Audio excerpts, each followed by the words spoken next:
Hello everyone, thank you for joining me today. This is Symbolism Ignite. Today I wanted to talk a little bit about my interest in sex magic.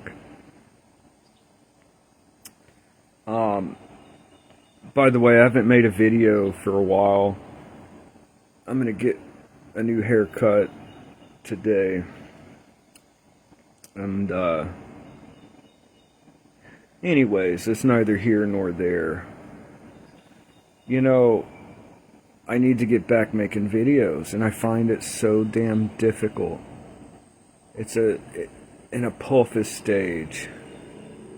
And I know I need to make videos. I know that, there are people that want to see my content and stuff on YouTube and stuff, but making the transition, to go from talking about shim angels for a year. I made a video. I'm very proud of what I did. I made a video on each and every shim angel, all 72. And they're not short videos either. Some of them are like an hour long on a shim angel. Some of them were shorter, like 15 minutes, 20 minutes. But making the move from talking about shim angels and all this pure angel magic to more than ever having an obsession with sex magic. It's kind of an interesting change of topic. We go from the celestial and divine to talking about the carnal and the fleshly. But, it's interesting. Sex is an interesting thing in religion. Religions have tried to restrict sex. Either that or the rules of society reflect in the religion. Which came first, the chicken or the egg? But if you look at mystical systems, well, there are many different types of yoga. There are many different types of Taoism. But within the tantric, there are different approaches to working with kundalini, to working with the sexual force. The attitude that you see in many forms of traditional yoga towards sex is pure abstinence, to save up that sexual energy as a celibate so that the energies can be brought up the spine to awaken kundalini, to activate the energy field, open up the chakras, to send energy to the brain through kundalini awakening. And you see a similar practice in Taoism and in many traditions of celibacy. So total restriction, right?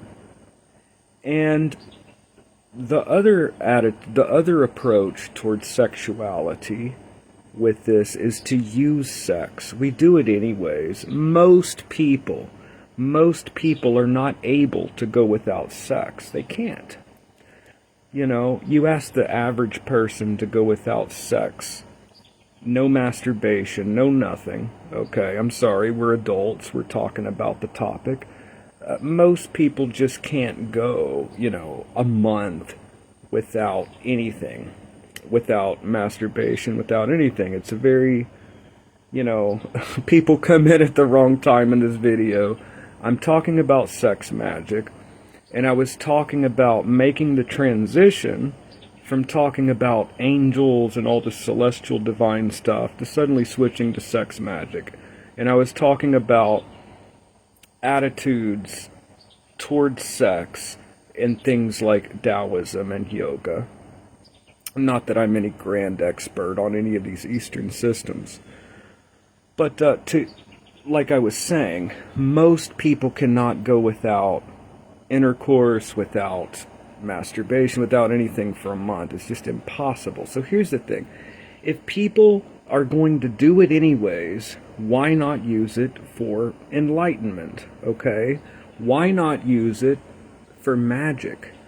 So it's about taking something that is often seen as degraded and filthy, which could also be healing for the psyche as well, I think.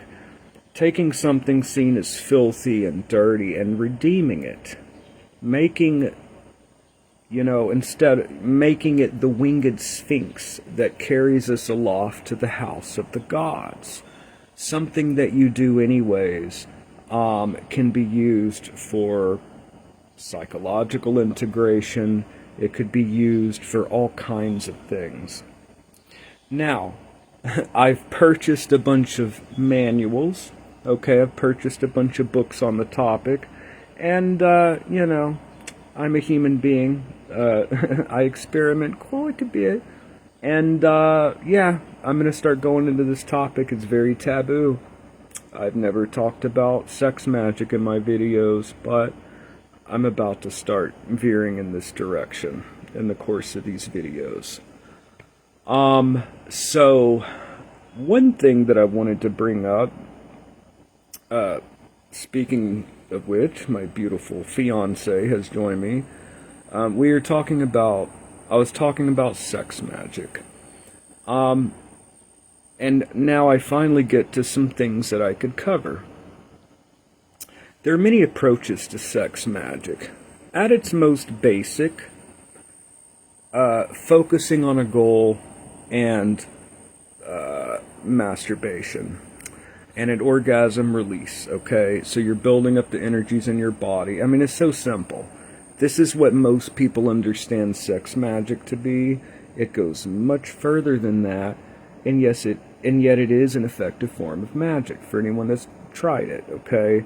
So focus on your goal, visualize your goal, masturbation, and build the energy while thinking. Now, it can be hard for some people to become aroused while thinking of a car, or being aroused while thinking, oh, yes, money, yes, give me the money, it's like a type of meditation. You're also, from a mystical standpoint, learning control of the body, learning control of the passions, being able to govern, like the reins of a horse, right? To ride anyways, okay. What was I going to say? Damn mosquito. Okay, another approach to this is to separate the roles, and in my opinion, this seems to match up with a great deal of symbolism and everything else that you see. This idea of separating the roles, okay? In this case, the woman, and actually I think you see hints of it in the Thoth Tarot deck, and you see the Lover's card in the Rider-Waite-Smith deck. The man looks to the woman looks upward towards heaven. Okay, now another topic we need to go into is polarities, and what does polarity mean? Okay, but basically, whatever gender or sex these people may be, one person's purpose is to stimulate and to invoke force into the other person, okay?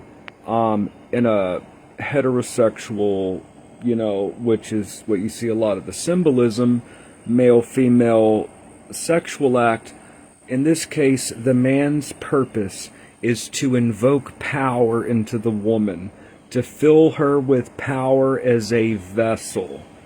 The man's purpose is to invoke force into her, to fill her with power and to stimulate physically.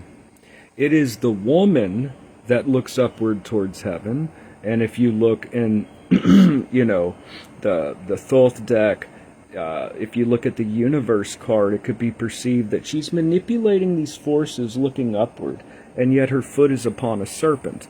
Now, if you understand if you read Eliphas Levi, the image of the virgin bruising the head of the serpent, which of course you have Eve and the serpent and all of these things, and she's bringing that energy upward. You look in the Rider-Waite-Smith deck, you look at the Rider-Waite-Smith tarot card, The man looks to the woman, and the woman looks upward. It matches all the symbolism. By the way, all of this comes from years of research. I'm not revealing any secrets of any organization dealing with sex magic, okay? I don't even have, how do I word that properly? Basically, I really do believe that I figured it out. I do. The symbolism matches up to perfectly from my years of study. I think I really did figure out a very important key to sex magic. Again, you see it in the Rider-Waite-Smith Tarot, you see it in the Thoth deck, you see it all over. This idea of actually the woman being the one, or the person acting as the receptive vessel, whatever the sex or gender of these partners. The woman, or the yin, the recipient force, the Thoth deck, it says in the Book of Thoth that she is the receiver and transmitter, okay? She's the one that sends that force into building an astral form. So in this case, it is the woman that is building the astral form on the astral plane. She's the one that's focused on the goal, while the man's purpose is to stimulate her and to invoke power into her, to charge her like a talisman, to charge her with force. Okay, so the man, or the yang, okay, looks towards the physical. The male looks towards the carnal, the fleshly. The female looks upward towards heaven. She's building this energy that she's receiving into her vessel to build the astral form. She is the gateway. Okay. So there's that aspect. Another thing to look at, I think, another key, and I'm going to go through these different components. I could right now make a video on each one of these topics. Not that I present myself as some sex magic expert. I am a practitioner and I talk about what I'm doing. But I think I can make a pretty good video on each of these topics, but today I'm just breaking through. I think that one key component to really working sex magic, and many of you are already doing a lot of these things, is to liberate sexual force. How do you free up sexual energy? One way is to break up hang-ups. One way is transgression. Transgression. Doing things that just feel, in a sense, perverse. But what I'm talking about is false, like things that are not really bad. They just feel bad because of society's restrictions. Doing something perverse that's not like, I'm not saying go do something awful, no. Something that is a false restriction, something that really doesn't mean anything. Transgression, something that a prude, Victorian society would consider perverse. Transgression, I think, and yeah. Yes, I think that transgression could liberate this energy. Yeah, there's lots of ways that you can free up energy that has been in a knot or in a tangle. Someone that, may have homosexual desires or whatever, maybe they don't want to go totally live that way, but maybe just have something that liberates something that's been knotted up or tied up. Or let's say you have a kink, like a foot fetish or something, or whatever the hell it is, that you've never allowed yourself to explore a kink or something because you're embarrassed or what. Go explore it, or whatever the hell it is, right? I'm just giving examples of different ways that sexual energy can be like in a knot as a complex, and it could be broken through. Okay, it's like science. What you're doing is basically an operation. What you're doing is an alchemical process. So I think that transgression is or doing something that you normally wouldn't do that feels wrong or dirty, but really isn't. that liberates sexual energy. So there are lots of ways that this force could. I think it's good to first liberate sexual energy before you start trying to really harness it, right? So, at its most basic in sex magic, you can just masturbate while focusing on a goal and release that energy to the astral or whatever. It's like throwing up a rock. As above, so below. You see it in the Baphomet image. He points upward with one hand, downward. But you throw up a rock, what happens? Gravity pulls it down. As above, so below. You're sending this energy from below up. Okay? And it will come back as material realization, the manifestation of the spell. So, really, both partners can actually focus on the goal and release at the same time. Now, another thing is that there's strength in numbers. There is strength in numbers, okay? And I'm going to talk about some taboo things. Some people may find this a hard pill to swallow, but, you know, there is strength in numbers. I hate to use such a I hate to use this quote blasphemously because I hate to disrespect anyone's gods. But the Bible says, where 3 or more are gathered in my name, there I am in the midst of them. Now, I'm not telling people to go have, you know, eyes wide shut parties or anything like that movie where they're all masked and they're having like these secret society orgy things. I'm not saying that, okay? But we're on the topic of sex magic. People have many desires, many predispositions. Each person has their own things that they need to unravel.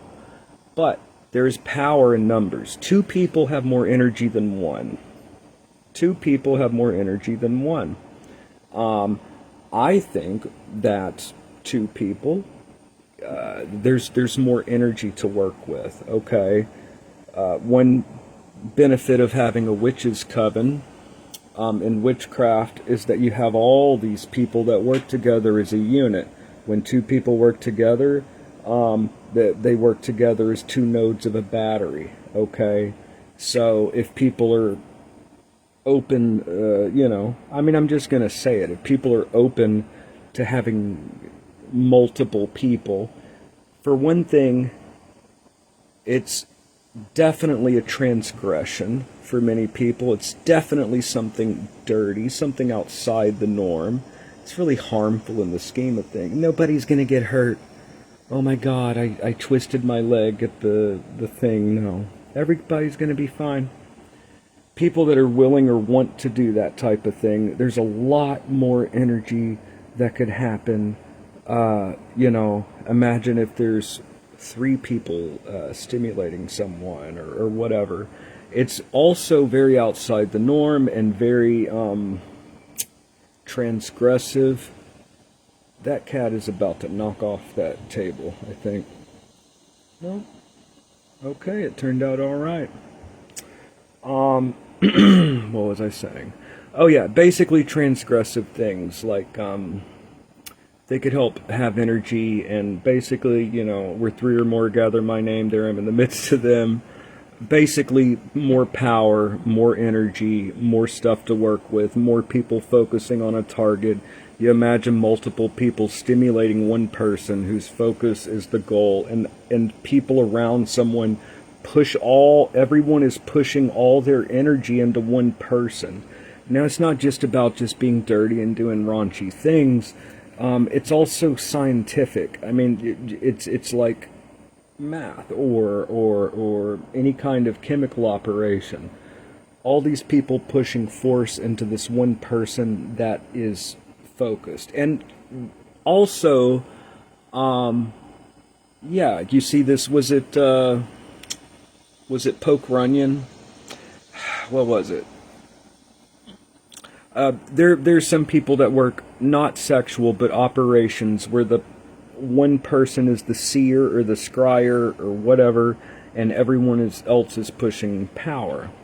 So I don't know how I feel about pushing up this video, you know. I'll admit it, I have my own hang-ups. I don't want people to think I'm a pervert or a weirdo or whatever insert term.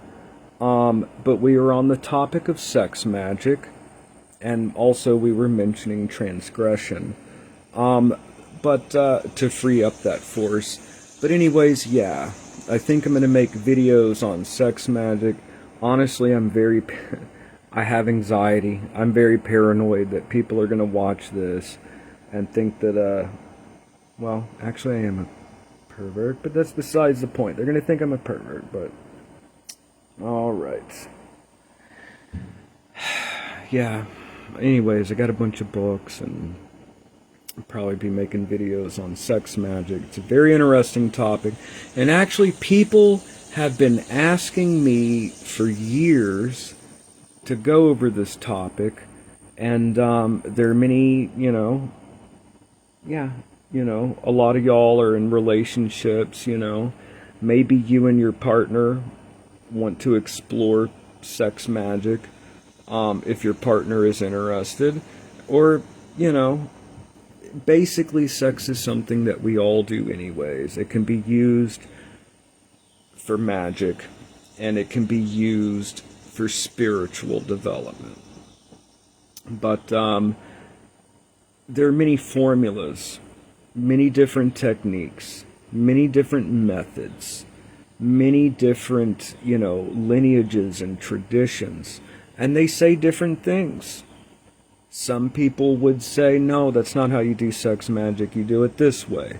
Some people say, no, you don't do the transgressive stuff, it should just be a husband and wife. Some people will say that sex magic is only between a heterosexual couple. Some people will, go the opposite, totally libertine with like group sex and all kinds of things. But whatever the case may be, right? And it's interesting that, no, I'm not going to talk about that here. Anyways, that's basically it. So I covered some of the different themes, with sex magic, some things to talk about. I like in my videos to always give a practice, always give substance. So I don't hold anything back in my videos. Not that I'm some, not that I'm some great sage, but I think I have some information. In my videos, it's very important to me that I just give it to people, right? Just give you the information. So I've outlined all kinds of things. I've outlined techniques. How do you do sex magic? So we're going over that. So, and this is, I've got a bunch of books on the way, and I'm going to delve into those, and it's a very interesting topic. Anyways, that's basically it. This is Taliesin McKnight, and this is the beginning. It's my very first sex magic video I've ever done in all these years, and yeah, I think it's going to be good, and whether good or bad, it's what I have to do. When I get obsessed with a topic, I have to talk about it. I don't really get to choose my topics in an odd way. It's like not an unconscious thing, it's conscious. I just become fixated upon a topic, and it's all I want to address. And it's hard to control that. But at least it's getting something done. I've had a lot of trouble trying to push myself to make these videos. I don't know what the deal is. I know it's fucked up. I know I have to fix it. And I think to myself, what kind of initiate can I be? What kind of a seeker can I be if I have these flaws? Like, not being able to make a fucking video? I mean, come on, I mean, I'm just being honest. I've always believed in being vulnerable and authentic in my videos. I don't hide anything. I know I need to make content, and yet I find it very difficult sometimes. But, I think some content creators go through that, and some more than others. But I think also the subject that I'm obsessed with, I feel awkward talking about on the internet. So that's another thing. I feel awkward talking about this. I do. It's one thing talking to a friend, or talking to your girlfriend or fiance, but like talking to the the world, but yeah, you just got to do it. You got to do it anyways. You got to talk about it. So, yep, there's Tellison McKnight signing off, a little bit talking about sex magic, and we're going to go more into these topics. I hope everyone has a wonderful day, and thank you so much for joining me in this video. Alright, have a great day, everyone. Alright, see y'all in the next video, y'all.